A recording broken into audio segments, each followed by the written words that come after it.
Okay, everybody, it's me, Gregory Mannarino, and I'm going to try to stay calm here. It's a little difficult from time to time.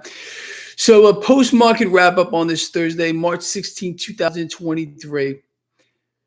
As if you and I needed even any more proof that what we have talked about for I don't know how freaking long now, years, many years, is true. Well, I just don't know.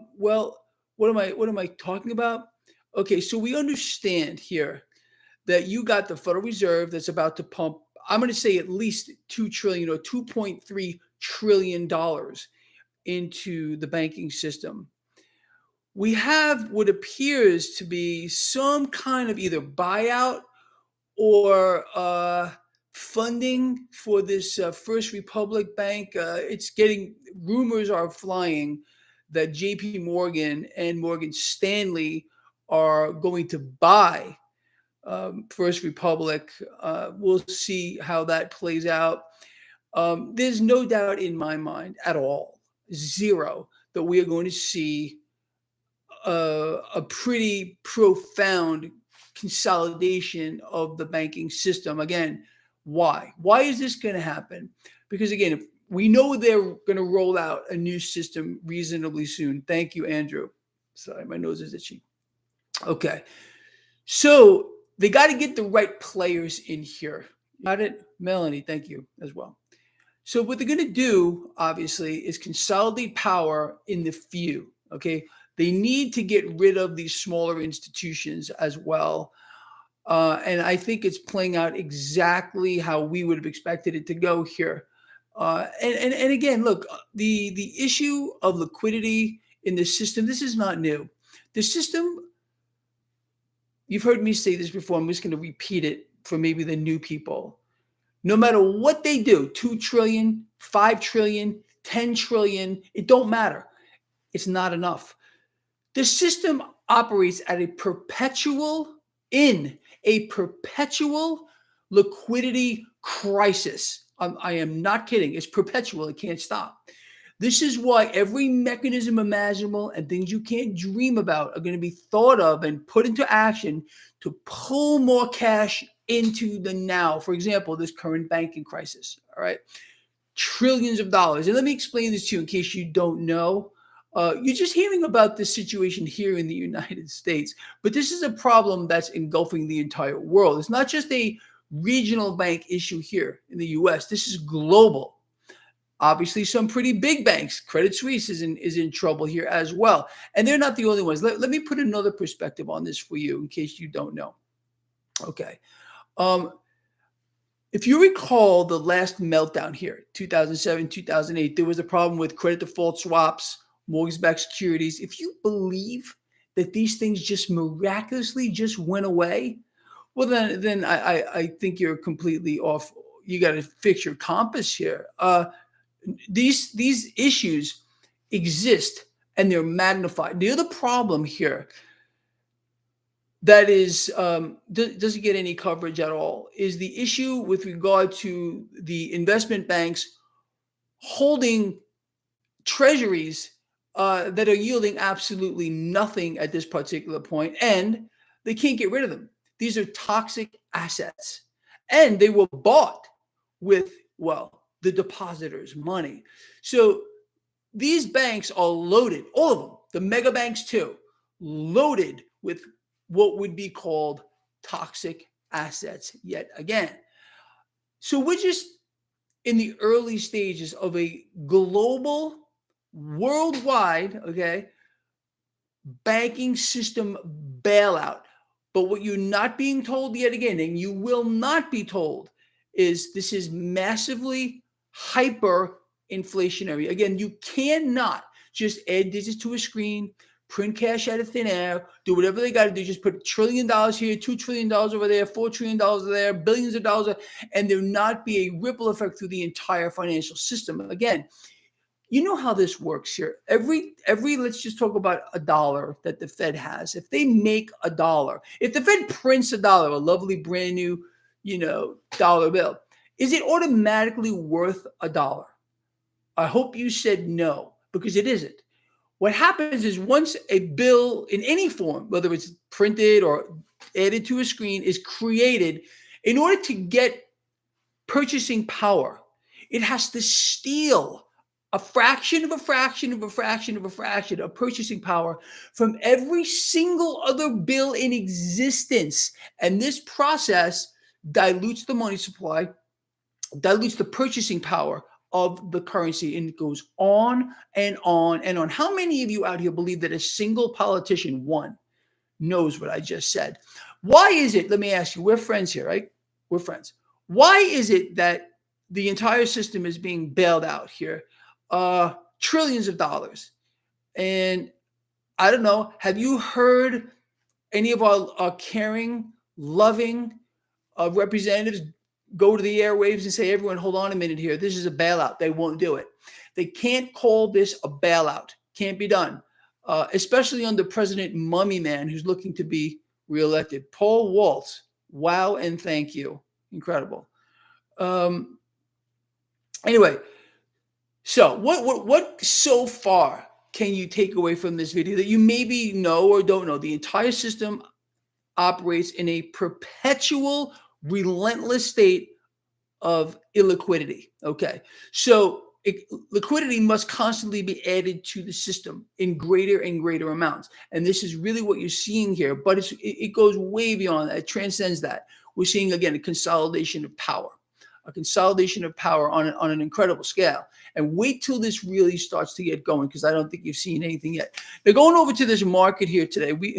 Crazy. An over 700 point swing. We finished nicely positive across the board, like 340 or 50 points, maybe more than that for the Dow. At one point, the Dow was down 303 points.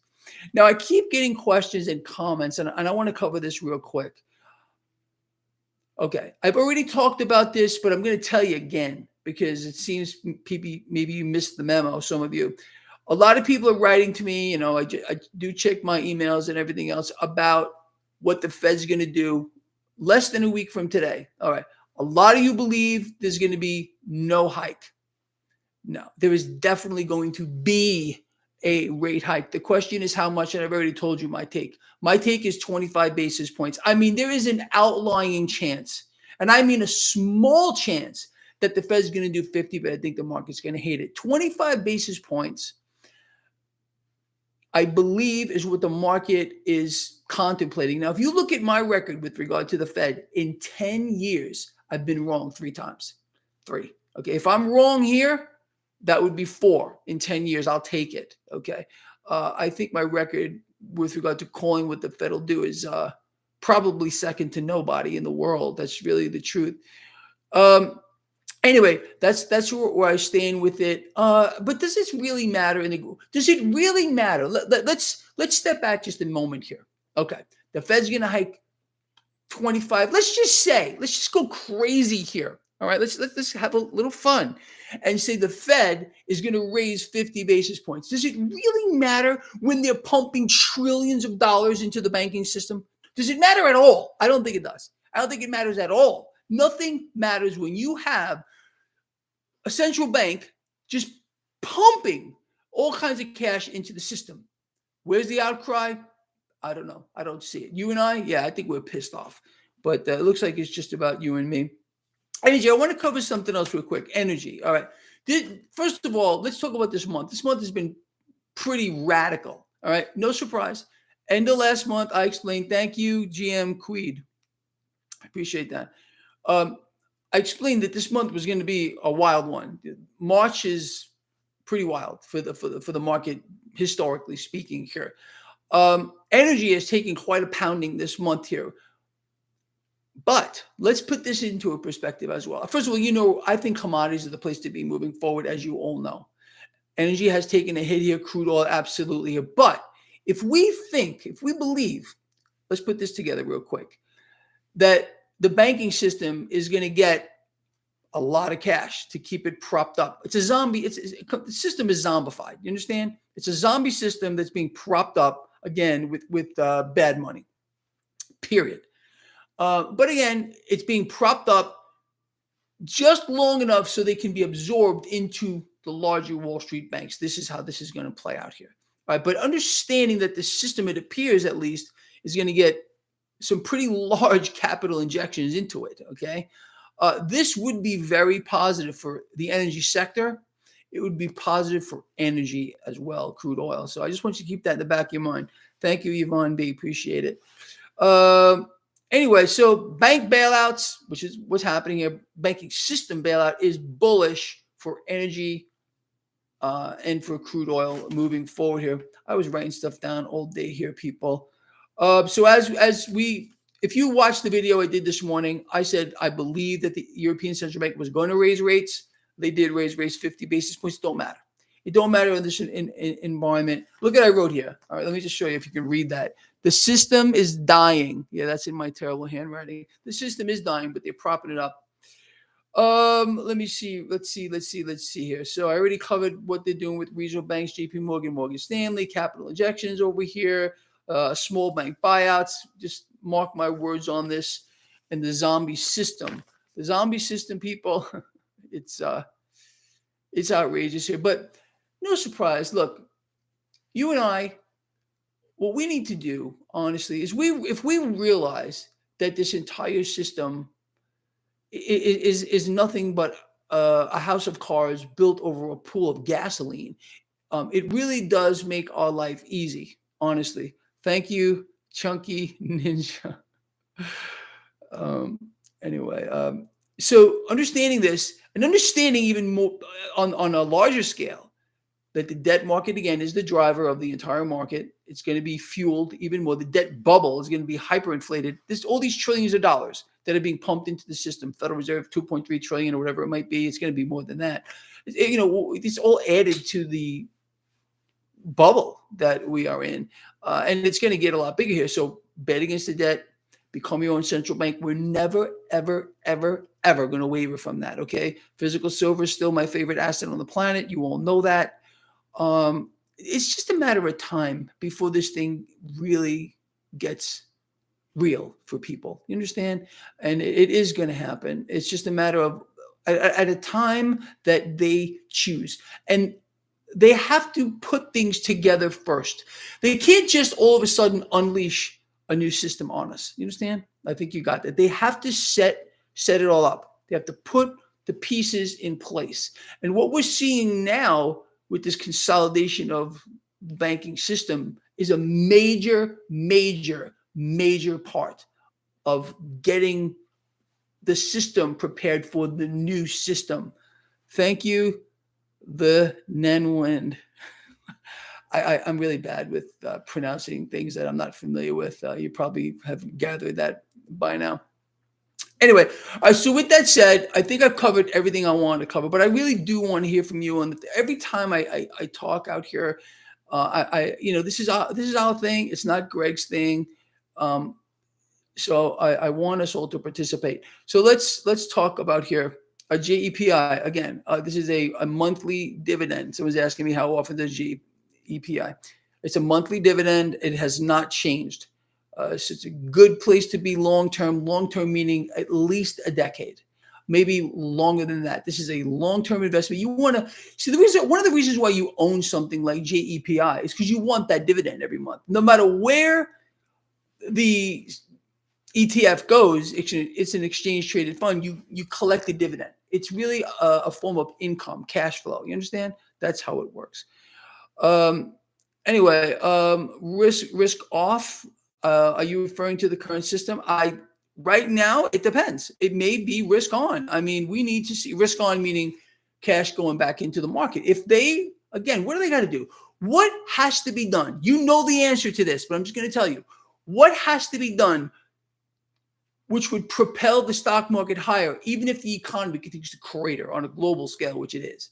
What needs to be done? They have to foster the illusion of stability in the debt market, a completely illiquid aspect of the entire financial system, which just happens to be the largest.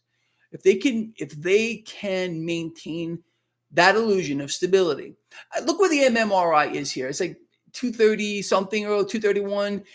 Yeah, it's in a high risk zone. I look at the color code. Don't just look at the number. Okay. But if they can keep it there, if they can keep the MMRI, let's just say at 231, which would mean the 10-year yield and the US dollar on a relative strength basis was stable, the market's going up.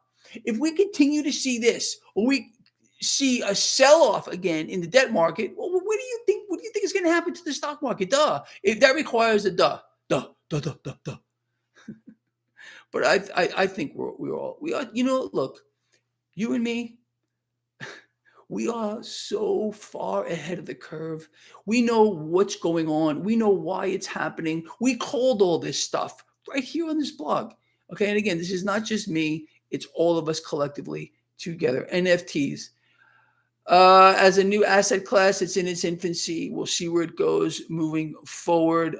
Any new kind of asset class is going to be met with a lot of volatility for a very, very long time. Mummy Stein. I like that. Yeah, it is. He is kind of a Mummy Stein, isn't he? Anyway, all right, people. Look, we're gonna call this again because you know how this works. You know how it works. These videos go too long. When these things touch around 20 minutes, I start getting complaints. Greg is too long. I'm turning off your video. Look, what can I tell you? Watch half. I don't know what to say if these things run too long. All right, people. Look, I really covered a lot with you today. We got this. Honestly, there's nothing they can do to us that we're not prepared for, that we don't know is going to happen here moving forward. Tomorrow is Friday. I'm looking forward to Friday. At least I get one day off, which is Saturday, as you all know. All right, look. So as you know, this guy here from the heart loves all of you. We're a big family. We're a worldwide family. And we're going to keep it that way. I wish we could grow this worldwide family. And the only way we can grow this family really is for you guys and girls to share this stuff. Get it out there. I count on you to do it. If it weren't for you, I'd be nothing. That's the truth. I'm just Greg Nobody. Believe me, I know that. And it's all of you who back me up, who get this stuff out there. All right, that's all, people. I'll see all of you in the morning for my pre-market report. It's going to be interesting. I'll be watching the overseas markets. We'll see how this market opens tomorrow, and we'll see what new developments come up. Who knows? Who knows? And that's, I think, all these little intangible variables is what makes this interesting. Would you agree? I'll see you tomorrow.